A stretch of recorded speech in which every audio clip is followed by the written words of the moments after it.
Bienvenue dans cette deuxième vidéo de notre formation complète dédiée à Windows Server et Active Directory de A à Z.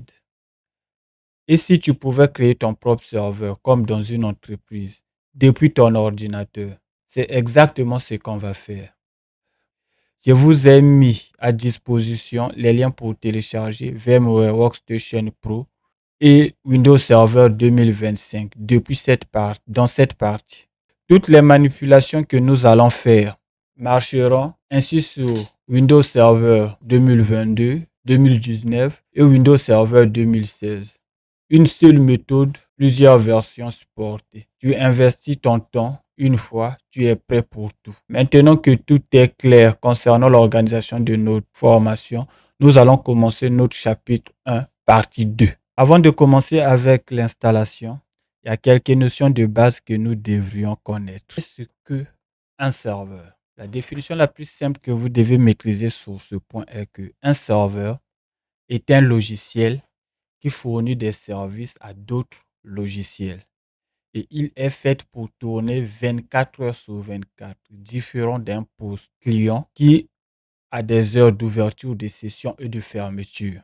Ce que Windows Server 2025. Windows Server est le système d'exploitation serveur de Microsoft. Il permet de gérer les utilisateurs, les ressources et les services d'une entreprise de manière sécurisée et performante. Ces derniers hébergent plusieurs services tels que Active Directory pour la gestion des utilisateurs et ordinateurs, le DNS pour la résolution de noms, le DHCP qui permet une attribution d'adresse IP automatique et dynamique, fichiers et stockage, donc le partage des fichiers, le service d'impression, l'hébergement des sites web, l'accès à distance, des sauvegardes. Donc, il héberge beaucoup de services à tel point que nous ne pouvons pas tous les citer ici. L'avantage que ce dernier apporte dans une organisation, il permet de renforcer la sécurité et la gestion centralisée, la haute performance et fiabilité, intégration fluide avec Azure et les services Microsoft, automatisation et administration simplifiée, idéal pour les entreprises de toute taille. De l'autre côté, nous avons l'hyperviseur de type 2 que nous allons utiliser. Comme je vous ai dit au début de cette formation, il s'agit bien de VMware Workstation Pro. Donc, VMware Workstation est un hyperviseur de type 2 qui permet de créer et d'exécuter des machines virtuelles sur un système d'exploitation haute. Est idéal pour tester, apprendre et déployer plusieurs systèmes dans un environnement isolé. Il, il apporte de nombreux avantages parmi lesquels nous avons facile à installer et à utiliser, exécution de plusieurs OS sur un seul PC, environnement isolé et sécurisé, prise en charge de nombreux OS, parfait pour la formation et les tests. Donc, en résumé, nous pouvons dire que Windows Server est une plateforme puissante pour les services d'entreprise. Avec VMware Workstation Pro hyperviseur de type 2, vous pouvez l'installer et tester facilement dans un environnement virtuel sécurisé et fiable. Avant de commencer avec l'installation, vous devez savoir c'est qui un administrateur système. Donc, un administrateur système est la personne qui installe, configure, sécurise et maintient les serveurs et les services informatiques d'une entreprise. Il gère les utilisateurs, les ordinateurs, les accès réseau, les serveurs et la sécurité du système. Son objectif est d'assurer le bon fonctionnement de l'infrastructure informatique. Maintenant, nous pouvons passer à la création de notre environnement de travail. Donc, ça sera bel et bien avec moi que vous allez essayer de suivre cette formation. Et c'est parti pour l'installation.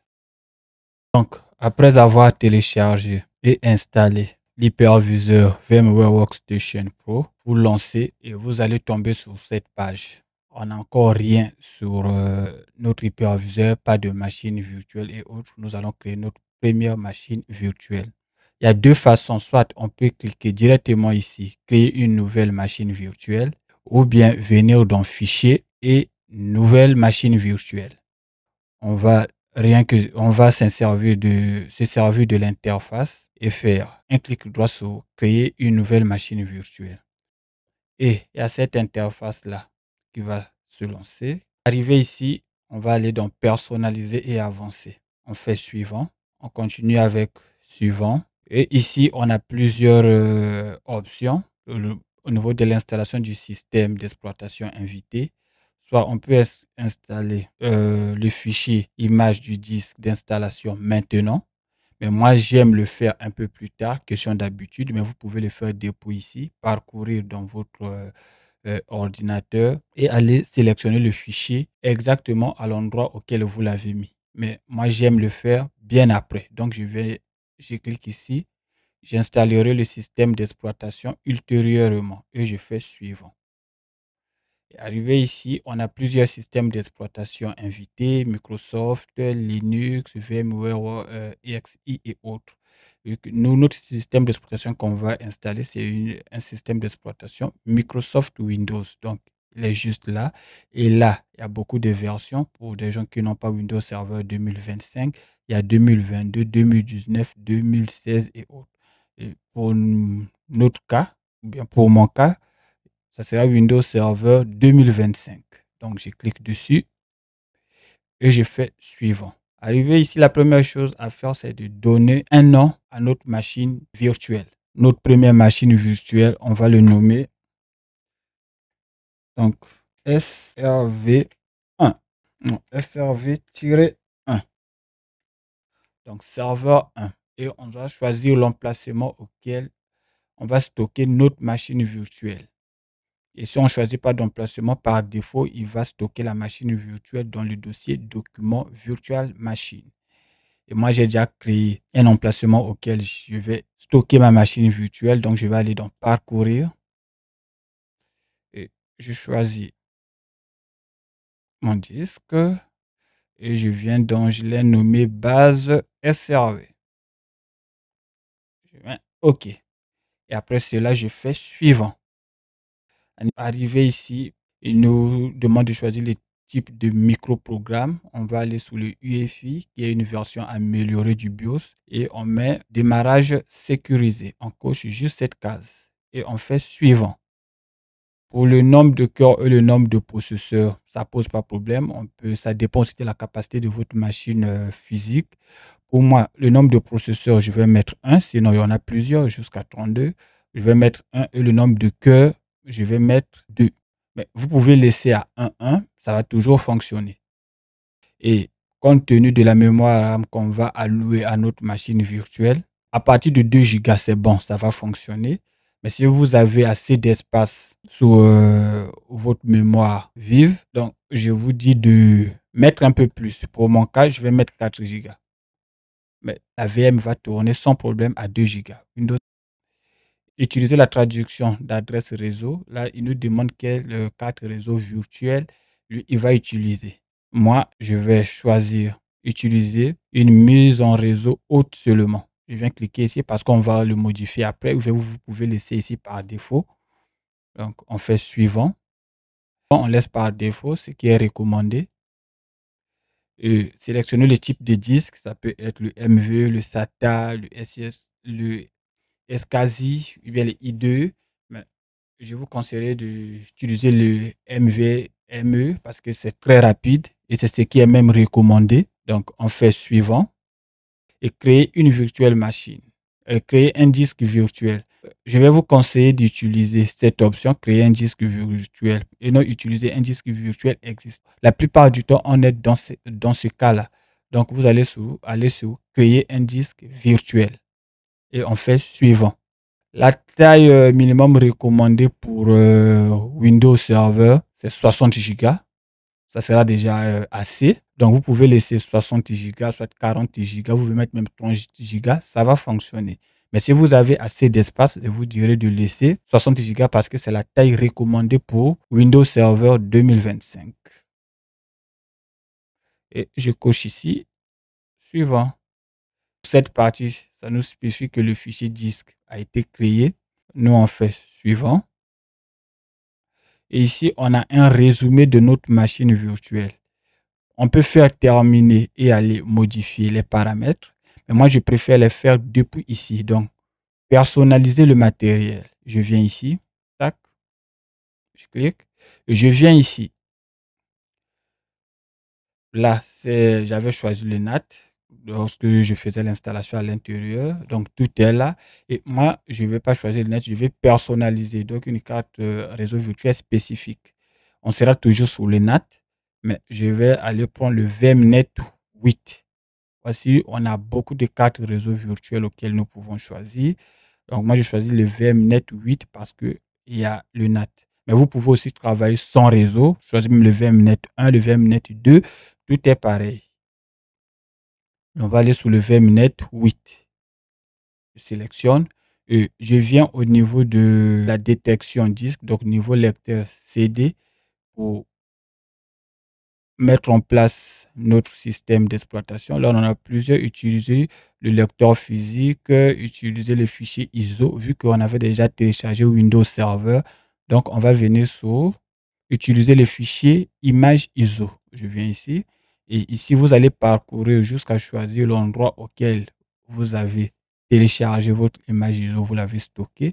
Donc, dans mon cas, je vais faire parcourir et je l'ai mis ici. C'est dans ce PC, je mets mon SSD externe et je descends, je l'ai mis dans sauvegarde.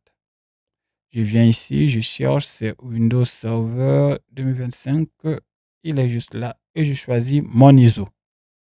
Et je fais, je pense que tout est bon. À partir de là, on peut faire fermer. Et on met terminer pour finir. Et on voit notre machine virtuelle apparaître ici. Après avoir effectué cette opération, on va maintenant configurer notre carte réseau qu'on a choisi pour notre machine. Donc, on va venir dans modifier et éditeur de réseau virtuel.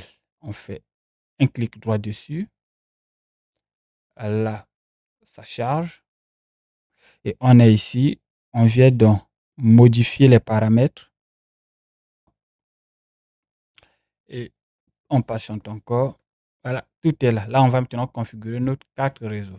On en a plein ici. Pour nous, c'était le VMNet 8. Donc, je vais choisir le VMNet 8. Et je peux modifier. Par exemple, pour l'adresse réseau, je vais le modifier. Je vais mettre ici 4. Donc, 192.168.4.0. Nous sommes en /24 pour le masque de sous-réseau. Je viens ici pour le paramètre du réseau NAT.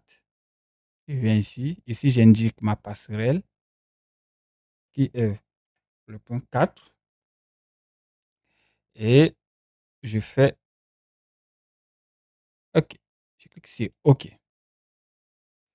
Et là, par défaut, utiliser le DHCP est activé. Donc, c'est lui qui va distribuer les adresses IP automatiquement à nos machines. Mais j'aime bien avoir une prise en main totale. C'est nous-mêmes qui allons donner des adresses IP à nos machines au lieu de le faire dynamiquement que VMware puisse prendre le dessus. Pour éviter cette erreur, on va décocher ici. Voilà. Et on fait appliquer. Voilà. Et comme c'est fait, on fait entrer. Fait OK. Voilà. Et là, ce que nous venons de créer, c'est une carte réseau virtuelle.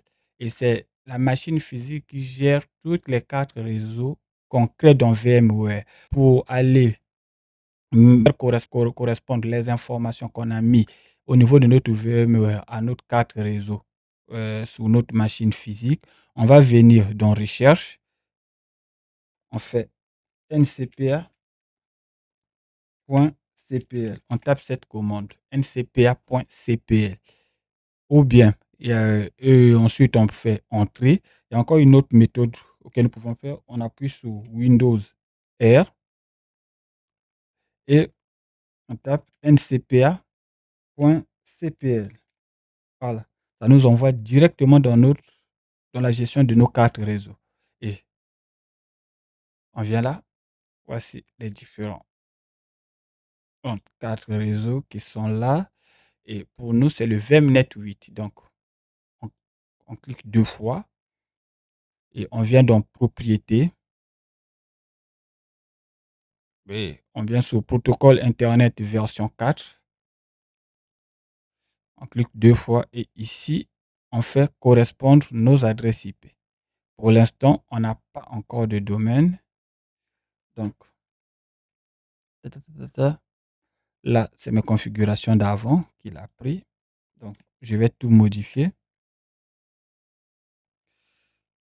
Alors, première adresse IP, on met 4.1.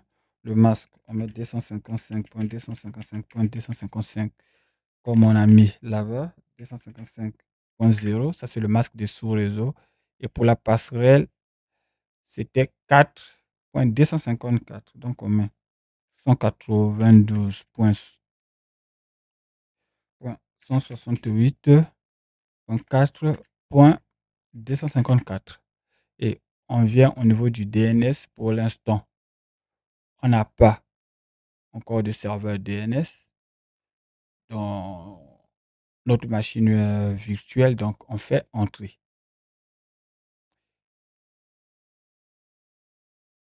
On clique sur oui. Et on fait fermer. Là, on peut maintenant retourner dans nos machines virtuelles, dans notre VMware Workstation Pro et lancer notre machine virtuelle pour l'installation. Qu'on fait, on mettre sous tension cette machine, on peut cliquer ici ou bien ici. C'est pareil. Moi, je clique ici, tac. Là, on lance l'installation de notre machine virtuelle. Bingo. Et là, on y va, tac. Et on a cette interface qui s'offre à nous. Sélectionner les paramètres de langage et autres, ça c'est facile à faire. Donc, langue à installer, et le format de la devise. Donc là, je fais français. Voilà.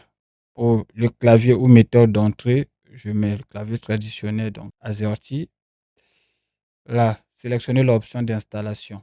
Donc, je souhaite installer Windows Server. Nous, ce n'est pas la deuxième option qui nous intéresse, mais bel et bien la première.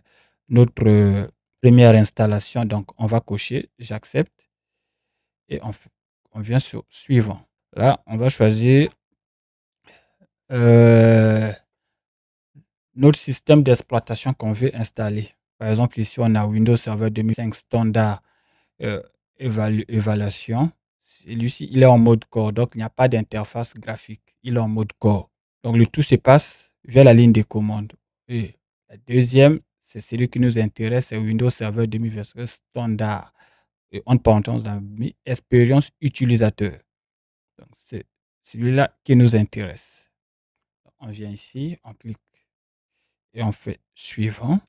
Alors, ça, c'est les avis et conditions du contrat de licence que nous devons accepter. On n'a pas le choix. On accepte. Ici, vous avez plusieurs options, soit créer une partition ou bien utiliser une partition entière. Si vous voulez créer une partition, donc créer peut-être deux partitions pour le volume que nous avons alloué à cette machine virtuelle, vous cliquez sur créer une partition, création d'une partition. Sinon, vous venez juste, vous sélectionnez le disque en entier et vous cliquez sur suivant. Et moi, c'est ce que je vais faire. Voilà. Là, il nous informe que tout est prêt pour l'installation. Donc, on va venir ici et faire installer et on patiente. Donc, une fois l'installation terminée et la machine redémarrée, cette interface va s'offrir à nous. Et ici, nous allons définir notre mot de passe. Choisissez un mot de passe de votre choix. de mon cas, je vais le mettre. Espace. Voilà. Et on le répète pour la deuxième fois. Et ensuite, on appuie sur Entrée pour terminer.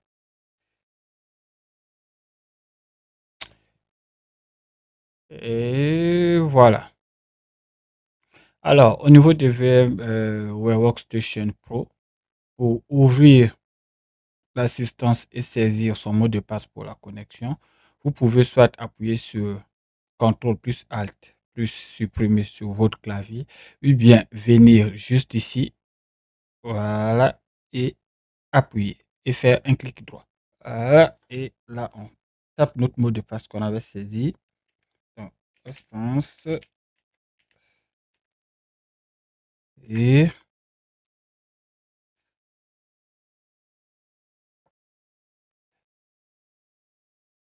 cette fenêtre va s'offrir à nous. Donc là, c'est inclure, envoyer des données de diagnostic à Microsoft. C'est facultatif.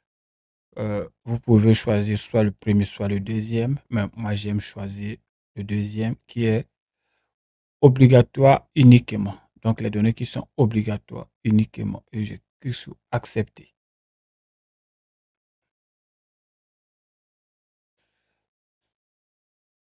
Voilà. Et nous voici sur l'environnement de Windows Server 2025. Et lorsqu'on installe un serveur, la première chose à faire avant toute manipulation est de changer le nom de son serveur. Donc, par défaut, c'est un nom que le système d'exploitation donne lors de la création. Donc, il faut changer le nom de son serveur. Pour cela, on vient dans serveur local et on clique juste ici. Là, on clique nom de l'ordinateur. Donc, juste là, on fait et on vient donc modifier. Et là, on donne un nom. Comme à la création, on a dit pour nous, on va l'appeler SRV-1.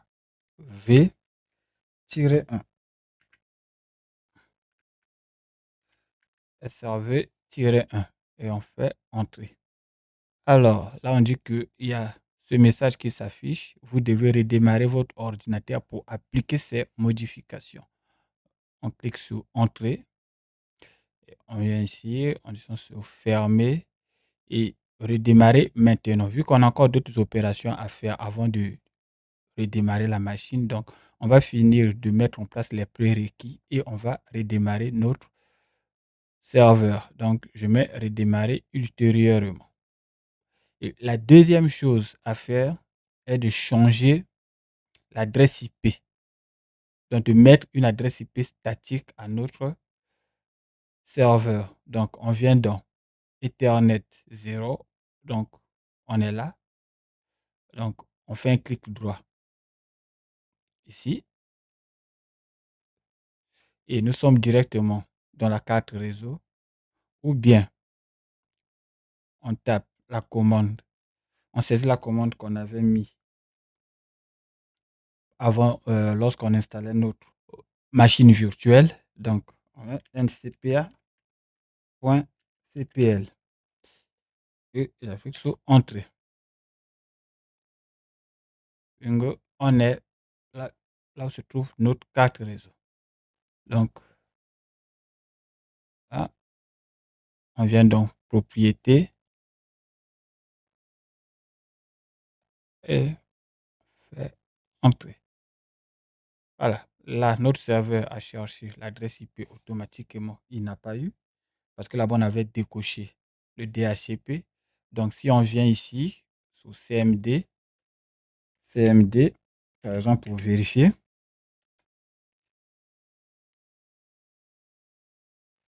et qu'on fait ipconfig dans la commande ipconfig,